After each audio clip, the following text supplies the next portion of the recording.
Nakitingin ka na sa'yo si Elvin. Nangako pa naman ako kay Elvin na ligtas siya doon. Alam na nga nila ko si Ina, di ba? Ay, ang daming events! Madami talaga nangyari. Hindi ko na nga alam kung paano ko ipapaliwanag sa'yo eh. Ina, magpakita ka! Magpakita ka kung gusto mo pang abutang buhay itong duwende mong kaibigan. Lola, bakit ka pa sumisik? Tignan mo. Nakuha ko tong alipin kong duwende. Tinago ni Ina to. Kaibigan ni Ina to eh. Pero pag hindi siya lumabas, titirisin ko ito! Ano gagawin niya? Ano gagawin niya kay Elvin? Naku, Kika, gamitin mo ng kapangyarihan mo. Tulungan mo siya. Wala naman akong powers eh. Alam mo namang pang-beautification lang ang powers ko, di ba? Kailangan.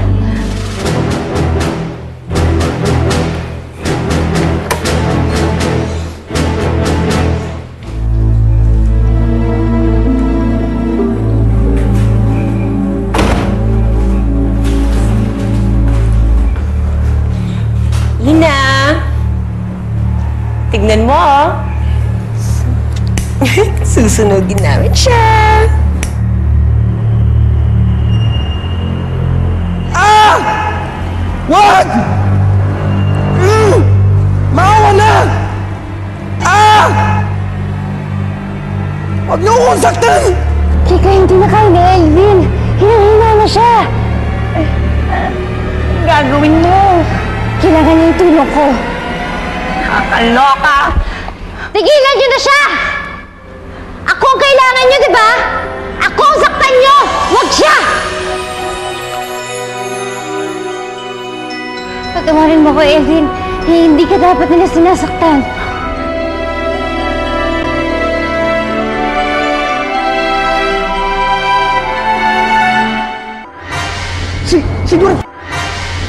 Si Dorfino at si Elvin, hawak ng matandang babae.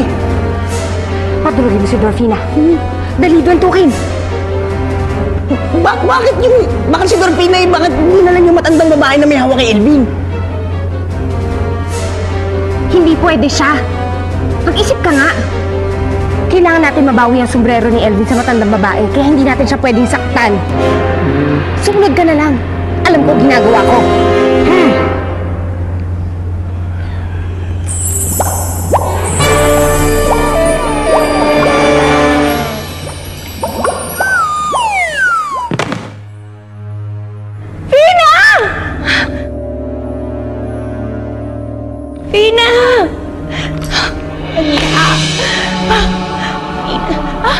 Daho naman itong friendship, bato ng friendship ko.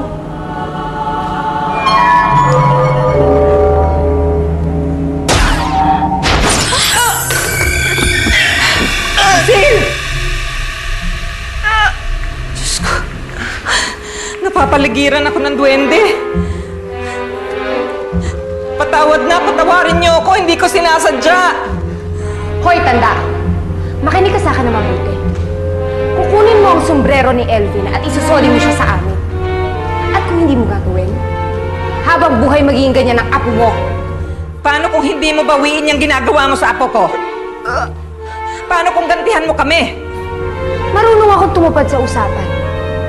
At bibigyan pa kita ng gantimpala kapag binigay mo sa amin si Elvin at ang kanyang sombrero agad-agad.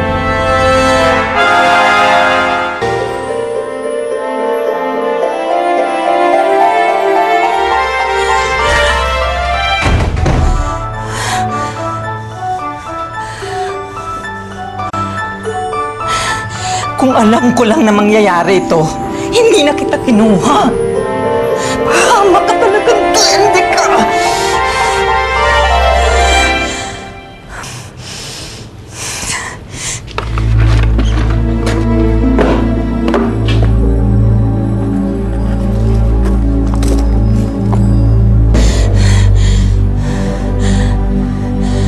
Kalimutan na natin lahat na nangyari, ha?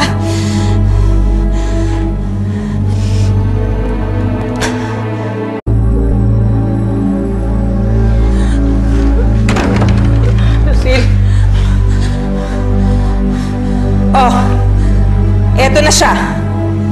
Pero bago ko siya ibigay sa'yo, pagalingin mo ang apo ko. May kailangan ka munang sabihin. Go na! Say the magic word! Ano? Patawad! Patawarin mo ako! Ano ba ang sinasabi kapag dumadaan ng puso? Tabi-tabi po.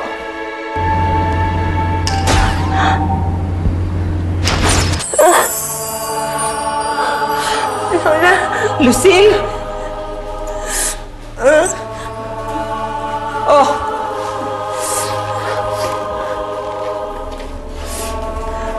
Ayan na siya, oh! Lucille! Hindi na. Para sa Perfina. Papahamag siya dito. Hayaan mo na siya. Gaya ng sinabi ko sa'yo, meron akong gantimpalang ibibigay sa'yo. Gantimpala? Hindi ba't gusto mong mapasa iyo si Dorfina? Pues, iyong-iyo na siya.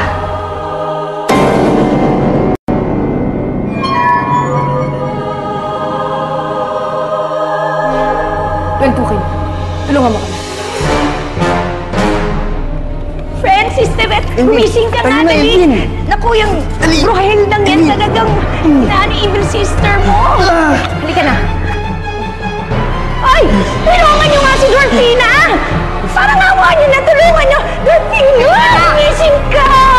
Halika na! Walang hiya! Wala na ba sila, Lola?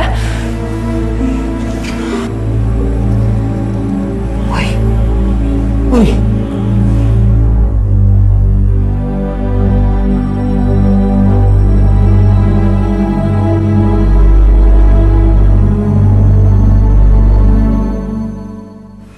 Bakit hindi ka pa namatay noon?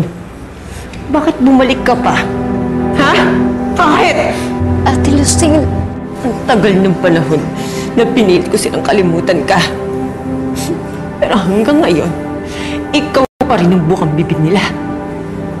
Ninday, nilindon na lahat ng taong mahal ko! Ate Lucille, patawarin mo ako kung nasaktan kita. Hindi ko naman hiniling na mahalin nila ako eh. Sa buong buhay ko, isang tao lang naman ako na malimos na pagmamahal. Sa'yo, Ate Lucille. Pwes, huwag ka nang umasa. Dahil kahit ni isang pusim na pagmamahal, wala akong ililimos sa'yo. Hindi ko mapapatawad na ang isang katulad mo ang naging kapatid ko! Ano gagawin mo sa akin, Ate Lucille?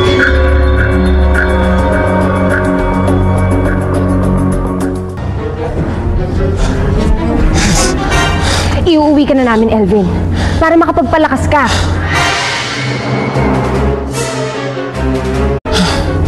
Perfina, tulungan natin siya.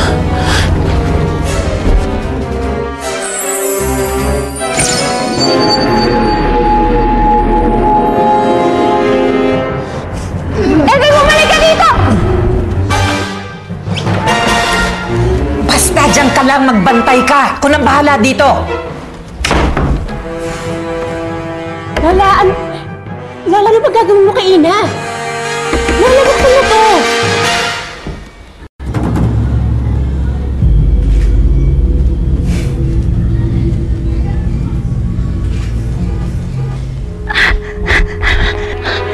Brenda ka, ha? Hindi ka pa titigil dyan, ha?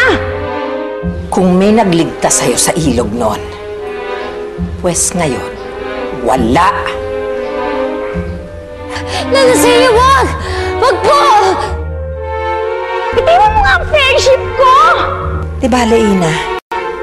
Hindi ka naman malulungkot dun sa pupuntahan mo eh. Dahil isusunod ko ang tatay mong inutil. Huwag niyo po gagawin yun! Huwag niyo sasaktan si Itay! Paalam, Ina.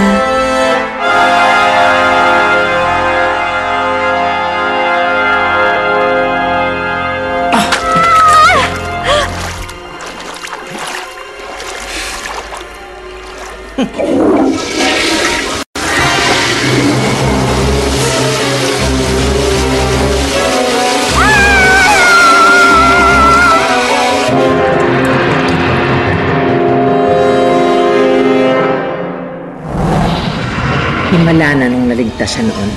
Imposibleng mabuhay.